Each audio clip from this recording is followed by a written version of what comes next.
Hey guys, in this video I'll be showing you how to rush the Harpoon launcher in Hoplite. To craft the Harpoon you need 6 redstone blocks, a fishing rod, a lead, and a trident. The 6 redstone blocks require 56 redstone dust, the fishing rod requires 2 string and 3 sticks, the lead requires 4 string and 1 slime bowl, and lastly the trident requires 2 diamonds and 3 quartz. So in total the important items that you need are 56 redstone dust from trapper kit, structure chests, or mining, 4 string from structure chests, sheep, or mineshafts, 1 slime bowl from the trapper kit, slime blocks, 2 diamonds from the structure chest or mining, and 3 quartz from the nether. Once you have gathered all of these items, you're able to put them together to craft the Harpoon launcher.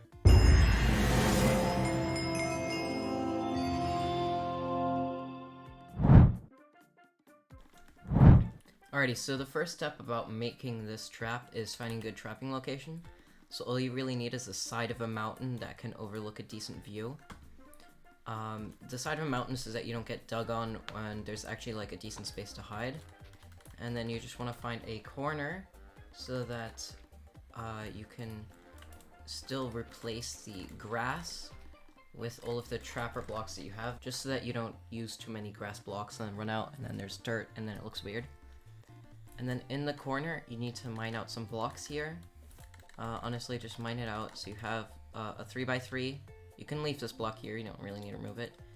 And so basically the strategy here is that after you've smelted some stone using the smelter's pick in a furnace, you want to run into here and then block off these 2 blocks so that you still have a crazy view. And then basically you can just use the Harpoon launcher to anyone that you really see. And normally people will come up trying to inspect a trap, check if they can bow you or something. And you don't really pull out the Harpoon until you're ready, and then you pull it out and you reel them in. But otherwise, yeah, so you have this 3x3 room. Just mine out like 2 or 3 blocks further down here, and then mine down as far as your reach can get you. And then here, I recommend that you set a waypoint, and then dig down. Okay, normally in Hoplite there aren't caves like that, so yeah, like I said, you just dig down until you can't reach it anymore. This is gonna help you later. And then you come back over to your trap, and you dig this down. Now, little tip, just so it doesn't mess you up, but because of other people finding you, I recommend that you quickly fill up these 2 places with dirt, and then using the top one, you place an extra layer on top, so that the people up here, they don't really suspect a trap and they don't see a hole. It still looks kind of suspicious, but people probably won't dig on it. And you just dig here a couple of blocks, and then you get one of these blocks down up on the side of it.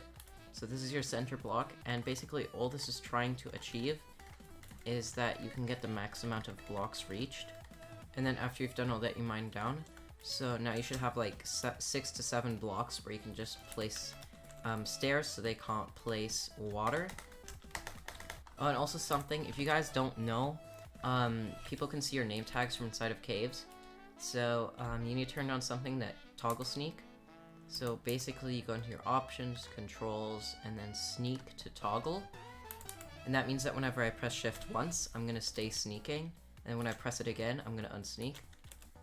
And this just allows me to be a lot better with my sneaking. And then here, yeah, so you want to fill in the sides with stairs so they can't place water.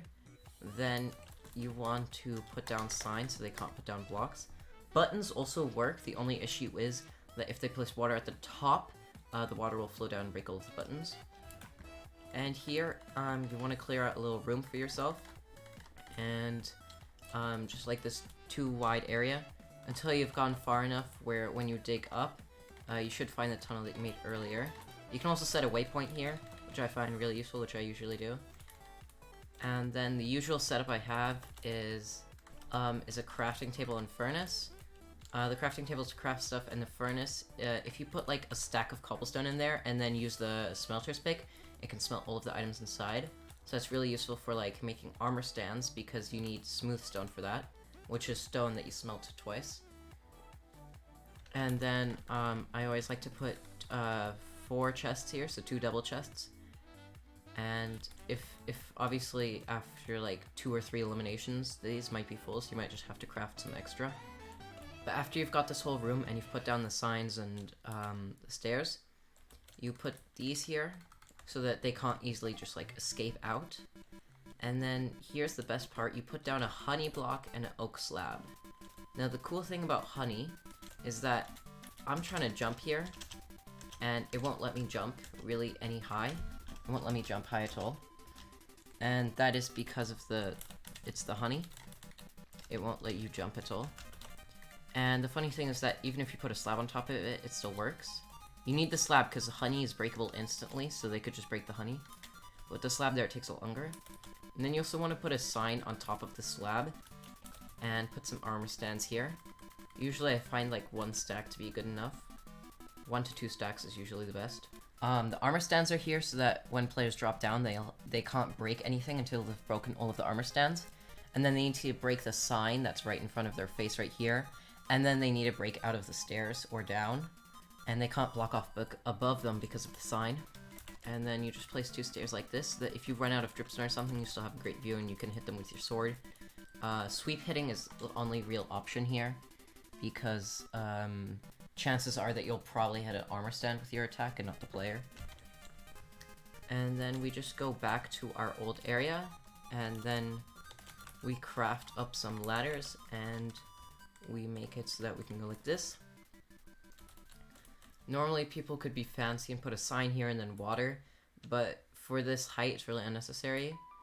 You can just walk against this wall and then you can land on this ladder safely. The only dangerous thing is that on Hoplite sometimes it'll glitch and deal you like 1 heart or half a heart of damage. So you just need to be aware of that. And like if you're on half a heart, then just take the slower route down, which is the entire ladders. And then basically all you've got to do is turn off toggle sneak, because that might mess with you later, and open up the trap and make sure that it's ready to jump into and block off, and then you can get people. Another pro tip is people can still place blocks here to block it off. Now I would recommend a sign on top of this top sign. That way when they fall down, they'll be blocked by this sign, so they can't really like break or place anything or pearl. And then at the top, I recommend putting a button, stone, because I mean you're gonna have stone, or you should have stone, just like this. And the reason it's a button and not a sign is because they're harder to see. So people might come here and then try to block it off, but obviously they can't because there's already a button on their block, so they can't do anything there. And then altogether you'll have a trap like this that you can run into, block off, and then reel someone into. As soon as you've got the player and then they run into here, they'll fall into your trap, and they won't die from the full damage, but that's not what we're wanting to get. Because with the trapper kit, you get slime blocks and dripstone. Now, you only get between 4 and 7 dripstone, naturally by trapper kit, and you typically only need 2 dripstone to kill the players, 1 or 2. But I always find it good that if you find a dripstone cave, you should always get some more. And then basically the tactic is just to drop drips on their head by using the slime block and placing a dripstone, and then breaking the slime block, and then it drops dripstone on their head. Now the reason we use a slime block is because it can break instantly, because even if I go into survival here, you'll see, even if I go into survival here, I can still do this really fast because of the slime breaking instantly. Now, a thing to note is that you can't try to put the dripstone down here because of the button. You really need to make sure that you're doing it on that top block, because then it'll also do more damage. And obviously, if the enemies get down there and then they break some armor stands and they die, as soon as you grab all of the loot, you also want to grab the armor stands and put them back at the top again. And yeah, so that's basically the trap, and this is what it should look like in total.